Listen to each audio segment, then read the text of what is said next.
Yang pertama yaitu pengertian haji dan umroh. Secara etimologi haji adalah menyengaja, sedangkan secara terminologi haji yaitu suatu amal ibadah yang dilakukan dengan sengaja mengunjungi Baitullah di Mekah dengan maksud beribadah secara ikhlas dan mengharapkan keridhaan oleh Allah Subhanahu wa taala dengan syarat dan rukun tertentu. Hukum melaksanakan ibadah haji yaitu fardu ain atas mukmin yang telah memenuhi syarat-syarat yang telah ditentukan. Sedangkan ibadah haji hanya diwajibkan sekali dalam seumur hidup, sedangkan yang kedua kali dan seterusnya hukumnya adalah sunnah. Ibadah haji diwajibkan kepada setiap umat Islam yang mampu, sebagaimana difirmankan oleh Allah Subhanahu wa taala dalam surat Al-Imran ayat 97 yang berbunyi Bismillahirrahmanirrahim, walillahi 'alan nasi hajjul baiti man istata'a sabilan ilaih, yang artinya dan karena Allah wajiblah atas orang-orang melaksanakan haji ke Baitullah, yaitu bagi yang mampu melakukan perjalanan ke sana.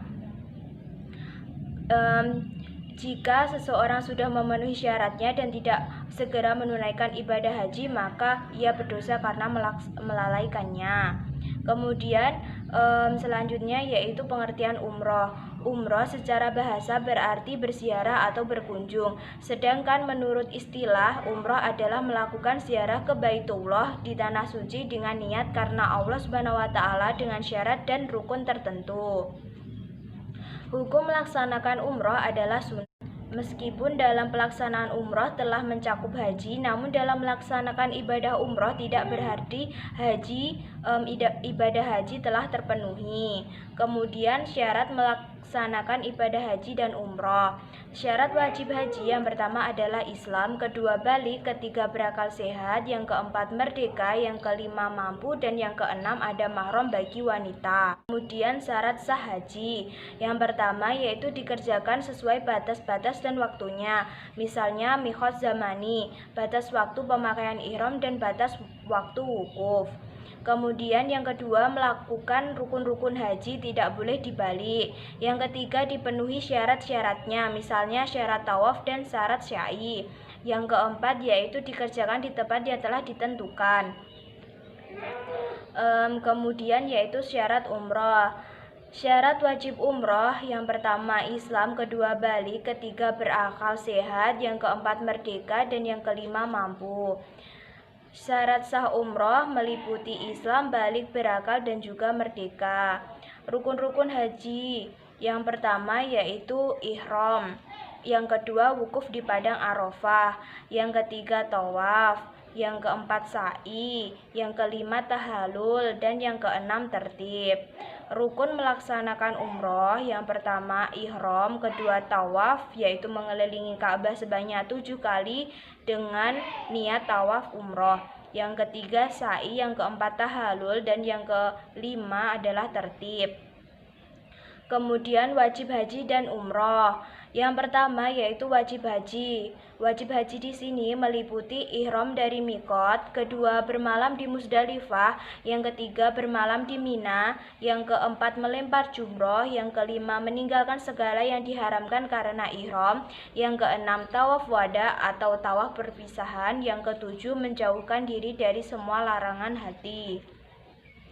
Kemudian wajib umroh. Yang pertama ada ihram dan juga miqat. Yang kedua meninggalkan segala larangan umroh sebagai larangan haji. Selanjutnya sunnah-sunnah haji. Sunnah-sunnah haji yang pertama yaitu sunnah haji dengan secara ifrad. Yang kedua memperbanyak membaca talbiyah. Yang ketiga membaca doa setelah membaca doa talbiyah. Yang keempat melaksanakan tawaf kudum. Tawaf kudum artinya tawaf pada saat pertama kali datang di kota Mekah. Yang kelima sholat sunnah 2 rakaat setelah selesai tawaf kudum. Yang keenam mencium hajar aswad. Selanjutnya macam-macam haji dan perbedaannya. Yang pertama yaitu ada haji ifrad. Haji ifrad adalah haji yang dikerjakan dengan melaksanakan haji terlebih dahulu, kemudian baru melaksanakan ibadah umroh.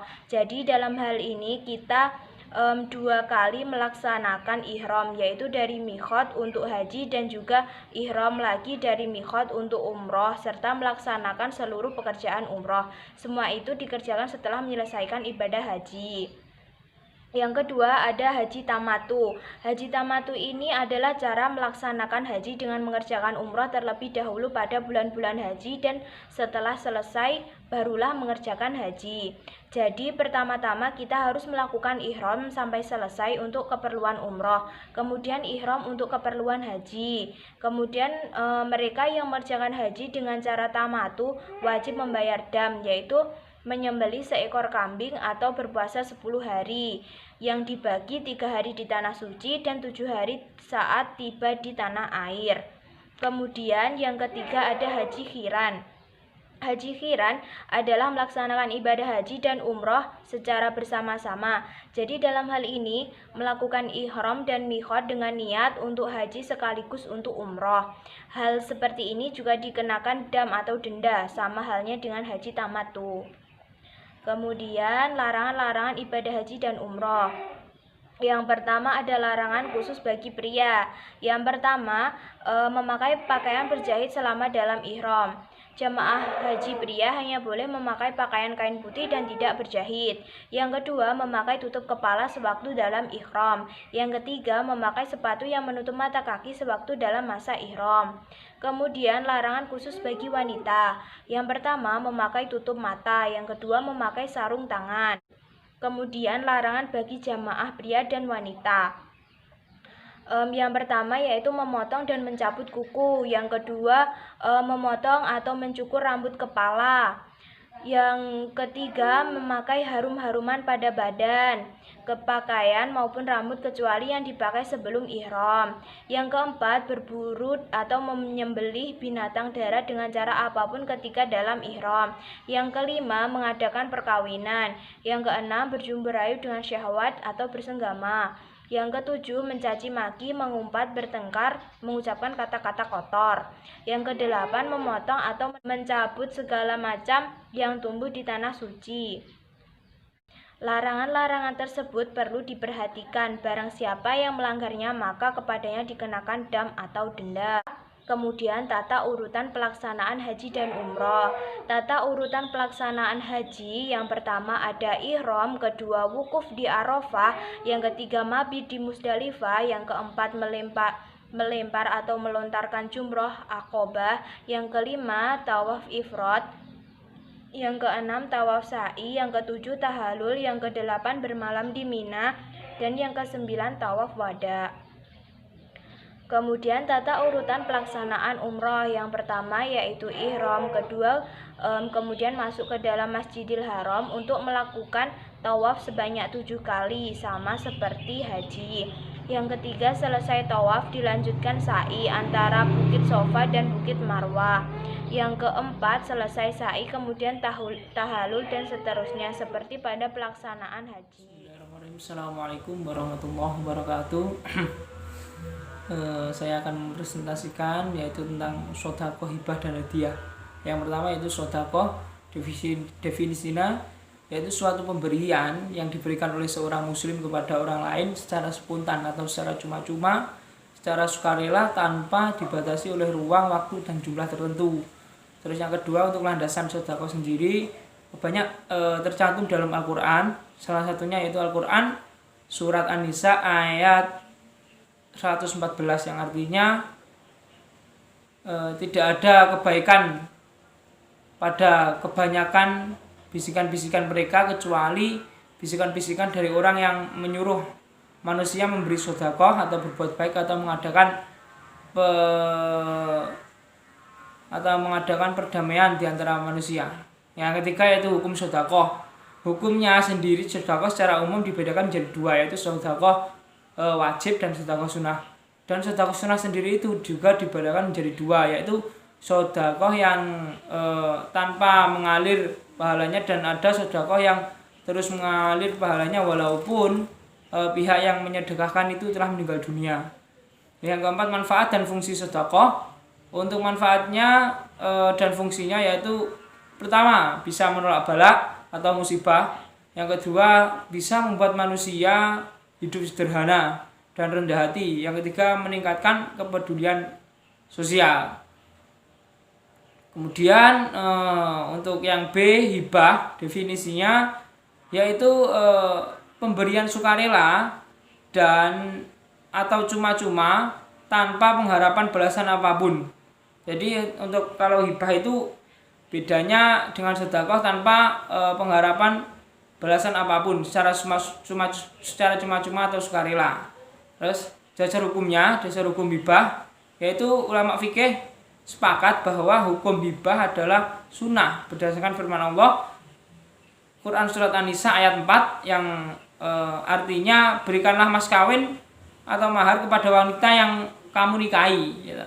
Yang kamu nikahi sebagai pemberian dengan penuh kerelaan.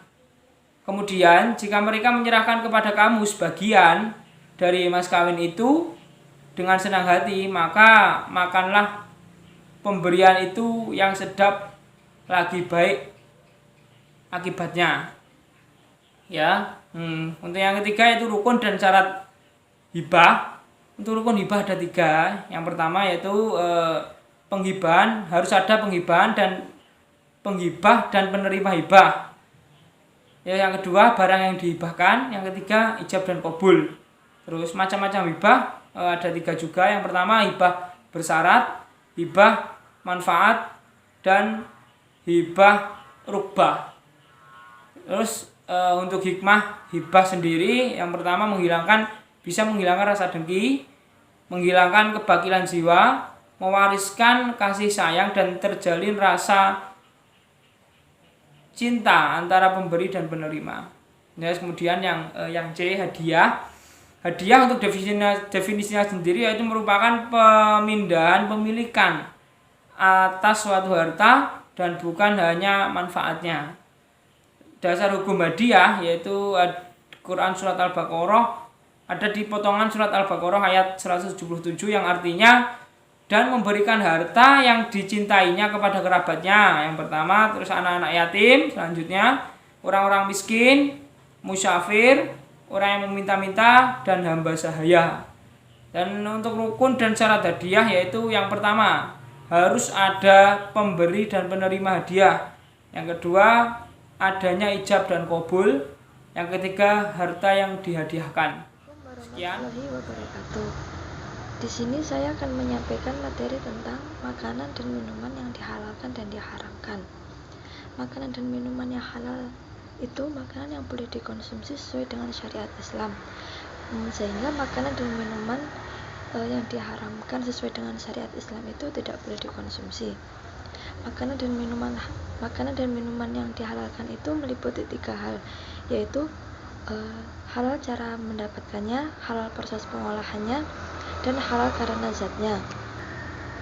Halal karena cara mendapatkannya itu proses untuk mendapatkan makanan atau minuman tersebut tidak boleh melalui proses yang diharamkan menurut syariat Islam, seperti mencuri, menipu, dan sebagainya. Meskipun makanan tersebut tergolong halal, tetapi dari hasil yang tidak baik seperti mencuri ataupun menipu tadi, maka makanan atau minuman tersebut menjadi tergolong makanan yang haram. Selanjutnya halal karena proses pengolahannya. Misalnya seperti hewan yang disembelih, maka menyembelihnya harus dengan menyebut nama Allah. Selanjutnya halal karena zatnya. Makanan atau minuman tersebut harus terbuat dari bahan yang halal, tidak mengandung unsur yang diharamkan. Selanjutnya jenis-jenis makanan dan minuman yang dihalalkan, yaitu yang pertama semua makanan dan minuman yang tidak diharamkan oleh Allah. Semua makanan dan minuman yang boleh dikonsumsi dan halal itu merupakan makanan yang halal sampai ada dalil yang mengharamkannya. Kemudian yang kedua yaitu semua makanan dan minuman yang tidak memberi madarat, tidak membahayakan kesehatan, dan tidak merusak akal. Yang ketiga yaitu makanan binatang yang hidup di dalam air laut maupun air tawar, dan juga binatang ternak. Kemudian jenis-jenis makanan yang diharamkan. Makanan yang diharamkan yaitu ada bangkai, darah, daging babi, hewan yang disembelih dengan tidak menyebut nama Allah, dan hewan yang bertaring.